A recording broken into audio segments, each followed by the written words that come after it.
Today I'm going to show you how to enable the microphone on WhatsApp so you can easily send voice messages and make calls. Let's get started. First, let's ensure that the WhatsApp has permission to access your microphone.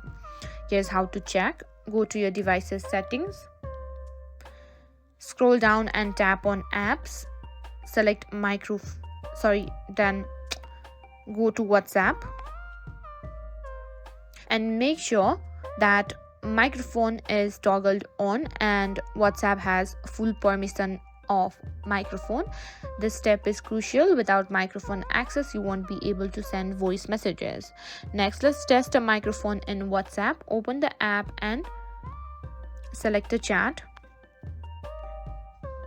Now, tap the microphone icon located next to the text input field if you're on Android, or in the text input field in the iPhone. Simply speak your message here. Release the icon to send the voice message.